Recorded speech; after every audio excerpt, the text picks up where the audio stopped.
Welcome to Boiling Point, the podcast to motivate ever-evolving entrepreneurs and forward-thinking movement pioneers.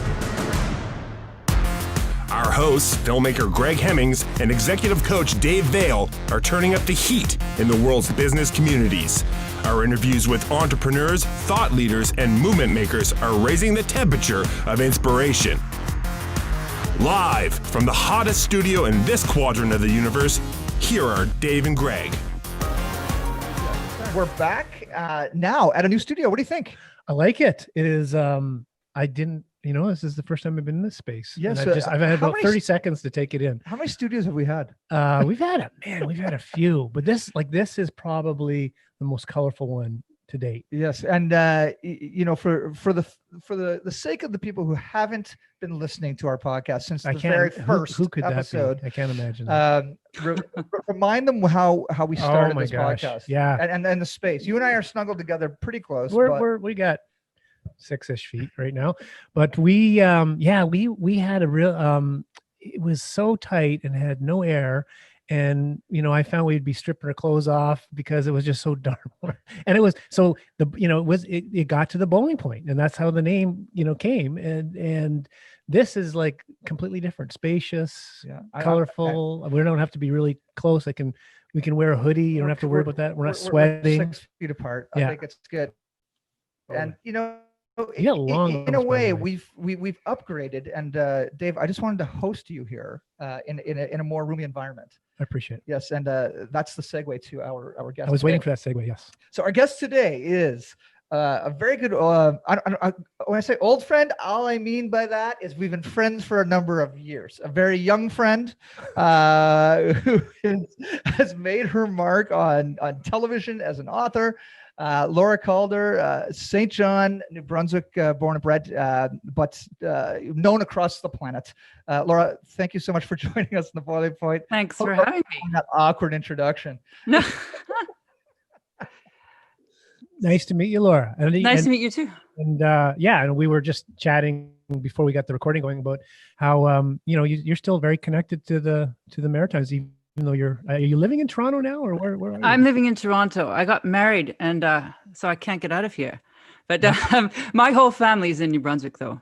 Okay. Yeah, on the Kingston Peninsula. And for those who aren't as familiar with your career, do you want to give us a few highlights? Even starting with some of the television projects that you've been involved with. Well, a big highlight of my life was that I pursued a passion, which at the time was food, but it's expanded beyond that. And I went to France for 7 months and stayed for 10 years, actually. So that led to a television show called French Food at Home on Food Network and various other networks around the world. And so far I've written 5 books. The last one wasn't a cookbook. It was called The Inviting Life, Hosting, Homemaking, and Opening the Door to Happiness. And now I'm on my next, which is a cookbook about hosting. And that is exactly what we want to talk about today. So, Laura, you and I have already talked about the concept of hosting in the last few calls that we've had. Let's just talk about, what does being a good host mean? Because I think most people think, oh, you're having a party, you're the host, you have to, there's a set of expectations and standards, but hosting is so much more, according to you. Well, I've given it a lot of thought, and I think I have, this may be a surprising answer, but when you boil it down, I think the single most greatest quality of a good host is actually presence, the quality of that person's presence. And can you quote the Queen? Can you tell me anything the Queen has said? Yeah, that's the point. No. You can't. This is one of the most prominent women in the world, and you can't remember a single thing she said because, in fact, she's probably more famous for what she doesn't say, but it's her presence that's her power. And I think that's true with all leadership, and it's true with hosting. That's the way you show up affects everything else. So true. I think when she brings a statesperson in, what clothes is she wearing? How is she holding her gloves? I mean, there's all kind of markers and things that, and what was the famous thing when she was Donald Trump, she wore, oh gosh, something that was kind of dismissive of him, I think, in some way. But I mean, it was just, now whether that was intentional or that's the media playing out, but it's so true, Laura. Like she has. And I think the aura you project, also the kind of ambiance. You think of, Greg, I've talked to you about this before, but entrances of our houses, if you can apply that to business too, like what's the first thing someone feels? It's like first impressions when you meet someone and the handshake and the eye contact and all that. It's the same thing when you walk into a house. It should be, I mean, ideally, it's this, you're taken away from the outside world, there's a transition, and then you're in to some place that's completely different and will have an effect on you. And so even you're talking about your office space, that's also key. Yeah, and it's really neat to look at it that way as well. Like we also talked, Laura, about being a host to yourself, your own life. Yeah, being a good host, I should say. Well, yeah, I think that links into the presence thing, because you have to take care of number one first, i.e. you. Otherwise, you just can't be available to people. And I think another thing is alertness, which is one of the great problems of our time, because this is where everybody is, right? In front of the phone. And I think, right now I'm noticing a lot of people, a good host is always watching. I mean, they may not say much, but they notice the empty glass. They notice the lonely guy in the corner. They notice someone's not eating something you made. So, and you try to take care of all those little things. And I think it's a very people-focused form of leadership, which, some businesses could benefit from. Take a few lessons from. Yeah, totally. Well, so when did you start, noticing and thinking about this? Like, has this been just something that it just intuitively comes to you, or was there a point in time or was there a person or an experience that really? Very young, I'd say, sort of 10. As soon as I could cook, I was always worried about how people felt, and I'd get the family together, including grandparents, and I just want everyone to be happy. Not that we weren't a happy family, but I sort of thought my grandparents may be lonely, or I could see the transformation when everyone came around the table. And I've done it all my life through university and school. It's gathering, noticing who needs things. That's, I guess you say instinctive, but it must come from somewhere. Mm-hmm. And then to write about it, and to help educate people and maybe create awareness. What new learning has happened with you, or is it a deepening of this, or like what's that experience been like? Definitely, I think about it a lot, and I do it a lot, and I have during this whole COVID period, it's amazing how many people are isolated, young and old, and I can't tell you how many people actually call up and say, "Please have me for dinner," Wow. Or "What are you doing? Can I come over?" And it's there are certain people that I make sure I take care of, but I also get a lot of requests, and people just want to be in this embrace. And you can get distracted by these ideas of hosting, what's the food going to be? How are you setting the table, which is all wonderful. But what people really need is that sense of security and sense of belonging and community and all those things. And that's another good thing for business too, the relationship building side of hosting. I was talking to a diplomat, this was sort of a year ago, and he had been ambassador to, I forget, South Africa or something. And he said at a certain point, a prime minister who shall remain nameless said, "We're cutting your entertaining at home budgets, take people to restaurants." And he said that his ability to get things done tanked. Because when you have people into your home, there's an intimacy that you just don't get in a restaurant. In a restaurant, first of all, you're not really the host, someone else is. Even if you're the host, there's still another level of person who's responsible. And also the walls have ears, so you don't get the same depth of conversation. Anyway, he said it was a disaster. And because if you had someone to your house, he said you could just pick up the phone anytime, call them, get key information, get introductions you needed, and also keep those relationships solid. So that's, entertaining is a lot about that. It's not just having fun. Yeah, and it's interesting, Laura. I don't know if Dave knows about the project you and I did in France, in Paris. So fun. But it was really interesting, Dave. We Laura had an idea where her and her friend Phil would create a hosted experience in France for French people who have a very specific, expectation for what a dinner party should be. Mm-hmm. So we have Phil and Laura from Toronto coming in and taking all the care all day, going to the market, getting the flowers, all the details of being a good host.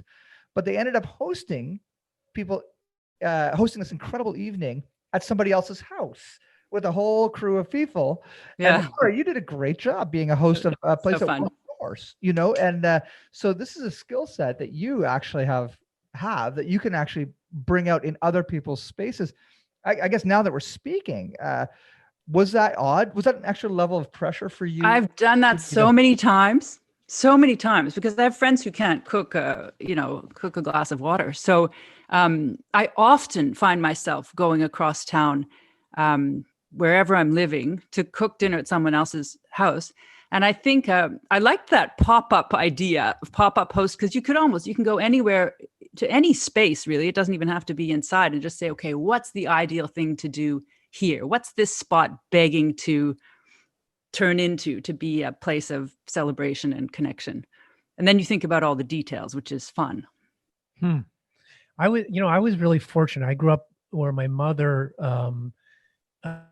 would host these wonderful parties, and just, and I didn't appreciate it as a kid, like what the details, like the flowers, and, learning at a young age, how to use the cutlery properly and stuff that as I got older, I've really appreciated, because I don't have to worry about that, because I know how to, where to start with the spoons and the knives and work, and I just feel, and I don't know if everyone has that experience. So we're trying to give our kids that experience. And I thankfully married someone who has a similar approach to hosting and thinking of all these things. And I'm just guessing, like, there must be, a benefit to that exposure, probably from a young age. For manners, for learning how to treat other people. There's so much that happens at a table. So much. I mean, people wonder why, when you are applying for a job, there's always that dinner before you get hired, or lunch or whatever. You have to show up. Are you on time? Are you not on time? You have to greet people. You have to talk. Do you butt in on everybody? Do you give people room? Are you a listener? You have to know how to use your cutlery and eat food. Are you a mess, or are you competent? Are you skilled? There's that whole thing around payment if it's a restaurant. There's how you're dressed. Is it appropriate? There's so many things. But for children, literacy rates are proven to be higher in families where everybody eats together. Depression and addictions are lower. There's just so many statistics on the benefits of eating in the company of other people. Well, that's interesting for when it comes to business as well. Big time.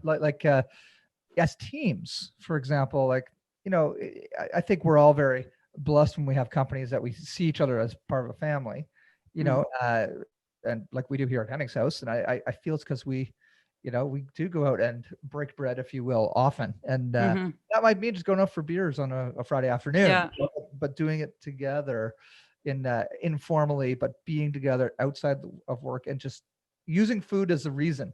Well, there's something about food that's different. I think it's more bonding even than, you could always all go take a walk together, but that doesn't do it, because with food, you share it. There's passing back and forth. It's there's interaction. I don't know any other activity that bonds like that for groups. I'm just thinking, this podcast is like standing behind a window and licking an ice cream in front of people who can't get any, because none of us can entertain right now. And here we are talking about. Well, we're relatively fortunate here in New Brunswick, as you know. Yeah. I just went for lunch with a business colleague, and that's a great way to. That's why I was just on time today. 2 minutes to spare. And and I wanted to suck all the time out of it, because I really enjoy just sitting across and having a conversation, and the time it takes to get the food. It's like I actually believe, I don't smoke a lot of cigars, but smoking a cigar creates good conversation, because it takes time. You can't do. Right. That's interesting. I never thought of that. Yeah. Yeah. Well, and I wanted to ask you about but let's go back to presence. Like, I'm an executive coach, Laura. And we deliver coaching. So we have, we go through a pretty rigorous training, and you learn about this thing called coaching presence. Mm-hmm. And it's the ability to and you can enhance it and develop it. It's ability to gain trust, and it's ability to help someone feel safe, and its ability to, like we talk about listening beneath the words or between the words. Mm-hmm. And, it's this idea of contextual, like listening to understand versus listening to be understood. And it's such a powerful thing when you're on the other side of it. Like when I have a coach, and Mhm. it's a way of just, and doesn't even have to be face to face. You can hear it over the phone, but it's, You can. I've read a lot about this stuff too. And the question was, how can you tell, you walk into a room full of people, who's the king of the room? And the answer was, it's the one with the calmest breathing, which just, those people who are just steady and solid, that takes work to get like that, because the world is constantly poking us and shifting the rug and trying to. So, but the people who can have that solidity really give reassurance to everything and everyone around them. I love I that. guess. I think about, and I have been in that in this position before myself, but I think about people who just suck the air out of a room. Yeah. I as well have been hosting for many, many years. Like I've always been a Mhm. Party animal. yeah, way, but like I always made environments for people to be able to party in their way, but like you say, always taking care of. So my version of party was making sure that we had the space for people to party, if that makes sense. But always, usually in places where there's insecurity and people don't know each other, there's going to be somebody that's going to suck the air out of the room, Mm-hmm. just because they have to position themselves, because they're the opposite of what you just said, the calm. How does that relate to hosting? Because we all know that experience, and it can ruin an evening. Well, there's some people who are really, really difficult, but there are also ways that you can calm people down, because that's what they need. This, freakish need for attention or whatever. There's a way to just bring everybody down, or people who need to toot their own horns and really aggrandize themselves for security. That means it's just a broadcast of their insecurity. So you have to try to work to get them to where they're trying to get themselves, right? They're trying to steady themselves with this stuff. They're trying to self-soothe and all that stuff. Yeah, it's tough, but that's one of the things about a good host. It's a skill to get. Yeah, and when you're monitoring a room, whether it's a party, a dinner party, or a business event, to have that skill of saying, okay, this person, incredible insecurity, and they're being very loud. How do I respect them and make sure they feel welcomed, but also have the skill to bring it down a few notches without go silent. It's just like getting that glare from your dad when you've done something you shouldn't have done. It's just, there's not a word. It's just. Look at those eyes. You had it in the eyes. It is an art, though. I was just thinking, I was reflecting on a time. I'll give a shout out to Paul Zed.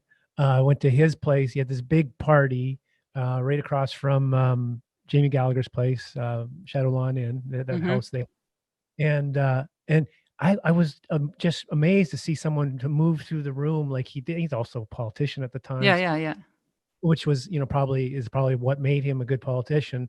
But I was like, man, that's incredible to remember everyone's names, to make everyone feel like kind of welcomed. And it was like, it's exactly what you're describing, Laura. It was, I mean, that's hosting, but that's also, that's basically being a politician too. I know there are other aspects, but I'm interested in your business now. I have to go look it up about this presence and hosting, because it's powerful. Yeah. The way you hold yourself, the way all that stuff. People feel it. What I was thinking is, as you're describing who's the king in the room or the queen in the room, is the confidence that comes with that.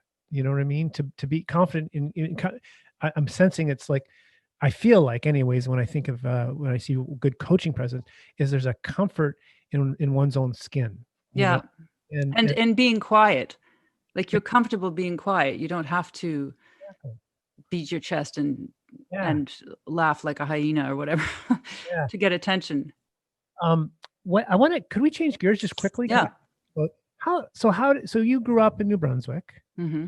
And then, you found yourself in Europe for a decade, and you're, did you envision yourself like being on, having a TV show and writing books and, and where would have you grown up in, like, where exactly, what's the connection? Well, I think I was, I went to university. I studied, I did a liberal arts degree. I studied linguistics. I got a master's in social and organizational psychology. I thought I was going to be, it was that era when everyone was becoming a management consultant. Actually, what I wanted to do, my dream was to become a diplomat. I wasn't very diplomatic at the time. I think I'm getting better at that. But anyway, I wouldn't have liked that. Now I see in retrospect. So, be careful what you pray for. And so I'm glad that didn't happen. But in a way, what I'm doing is that, so many aspects of diplomacy are what I do, except more on my terms than as if I had to, march to the tune of whatever a government told me to do. So when I did all that, and then I had a corporate job very briefly and was so miserable. I just thought, I had this sort of bucket list. I thought, okay, I always wanted to go to cooking school. I'm going to go. And then it just barreled from there. I ended up in California in wine country. And from there, I met someone and ended up in France. And from there, I met someone. Everything was, by accident. I didn't look for any of it. I didn't try to get a TV show. It basically landed in my lap. Oh, wow. So if you did and tried, it may not have worked the same way. Like there's something about being in the right place at the right time. Yeah, I guess when things are right, they work. I mean, we all actually, I believe that in life, the right things are easy. Everyone always says you have to work hard, you have to push. Everything I've tried to force in my life has never worked. And everything that felt easy was right. Like, you think of your romantic life, you meet someone and you have struggle in this very difficult relationship and you have to work at it. You probably shouldn't be in it, because when a relationship's good, it's easy. That is true. Well, I know It's true. What's funny about that is I recall the time I was sitting down. I lived in Vancouver. I was with my father, and I was telling him about dating this woman, and I was talking about all the challenges, and he kind of kindly said, "Well, how long have you been dating?" It's about 3 months. Really? And there's this many problems already, and he just didn't have to say anything else. And I was like, oh, okay, yeah. Like, They're called red flags. Run, don't walk. Anyway, obviously people hit, bumps and you have to work through things, but that's different. But when something is chronically difficult or you're rolling a boulder uphill, then maybe leave that boulder and go get another stone and go the other way. It's, that's a tricky thing because, and I agree with you, by the way. I think, like if I think of coaching, why I enjoy it so much is because, it's something that feels very natural. And yet the business can be hard of coaching, right? Right. And it's trying to find that tension between at what point do you find another boulder and what time do you have to, kind of use grit and keep moving that boulder, because eventually the momentum shifts and the boulder starts going down the hill and it becomes easier. You know what I mean? That's a trick. I find that very challenging. I think one of the hard things with what I do, and probably with coaching too, is that because it's an intangible, it's very hard to, you have to convince people of the value of it somehow. And the only way they're going to see the value is by experiencing it, which they have to agree to do first. So you can't sort of say, give me your money and I will give you this hat or whatever. It's something else. But I've all my life been very always first invested in things like that and not possessions, because no one can ever take away education and experience. What was the corporate experience that was so? Okay, are you okay with talking about the? Sure. Do you know that thing 16 personalities.com? Yeah. Well, it divides. It's sort of it's a bit like Myers-Briggs, but it's 16 different archetypes, I guess. So I did that. I forget why. Someone told me to do it, and my personality type was advocate, which is less than 1% of people. So I didn't fit into that. I don't want to be managed, and I don't want to manage anybody. I'm sort of a solo flyer, and I used to hate that questions in interviews. Are you a team player? We don't see any evidence in the CV of you being a team player. I used to scramble around and say, well, I used to play in an orchestra. That's like a team. And I used to sing in a choir. That's like a team. But the truth is, in that sense, I'm not This wasn't a fit a for team player. No. You know, So I think, it's good when actually making television you have a team that way, but my role is my role. I'm not trying to do something with 3 other people. Like in elementary school, they say you 3 get together and come up with a game or a story. Just a nightmare. I want, as you say this, I think you just give me a lot of clarity in my world, because I've got employees and I run some sort of a ship, but I don't manage these people. Yeah. A number of years ago, I read a book called Traction, that really helped me figure it out, that most entrepreneurs do 2 things when they should only do one. One is they're the visionary. Mm-hmm. 2, they're the integrator. The integrator is the person who actually does the gritty work. Mm-hmm. Most entrepreneurs try to do both and they fail. Right. And once you're okay with choosing one, doesn't matter which one, choose one and get a partner Mm-hmm. to do the other, then flow starts to happen. And I practiced it. And Steve is the one here who really is the integrator. And Steve, Laura. Mm-hmm. And then I realized that I don't like managing people at all. And Yeah. trust me, I've had 2 kind of real jobs in my life. One working on a cruise ship, not real. 2 working on the film industry, not that real either. But both of those, I was an employee, and Mm-hmm. I don't feel like I made a very good employee. So I wonder if I as well am an advocate, because I love promoting. I was thinking the 3 of us would have this in common. Like Yeah, I've been self-employed my whole life. I was employed for 18 months. It didn't work out so well. You've had employees as well. Yeah. But I think it's that idea of not, there's some environments that are tricky to fit in. Yeah.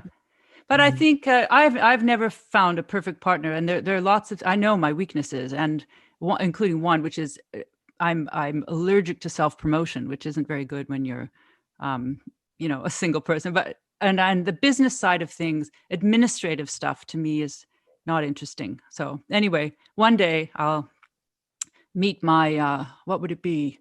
What's the corporate equivalent of a knight in shining armor? 2IC. Yes. It's Steve Foster. Yeah, Greg you Hemmings.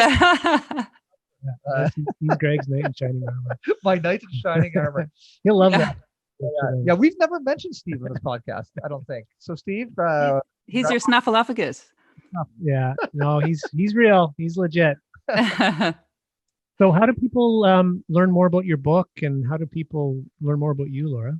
Well, I have a website, lauracalder.com. And actually, I just started a newsletter 2 months ago, which comes out the first of every month. And so that's sort of, people sort of think you learn all about something and then you write a book about it. But actually, it's in the process of writing and making things that we show ourselves what we know and learn. And so the newsletter is going to be something that evolves, but it's beyond food. It has recipes, it has thoughts, it has things I've discovered that, products I find that I'm not selling them, it's not my, I don't get anything out of it, but I mention things that I think this is really something worth knowing about. And I'm on Instagram and Twitter and Facebook. So I'm around, just not very loud. Don't worry, there's people like us that can be loud on your behalf, Laura. Oh, good. Thanks. No, but what's interesting, I've run across your name a few times. This is the first time we've met.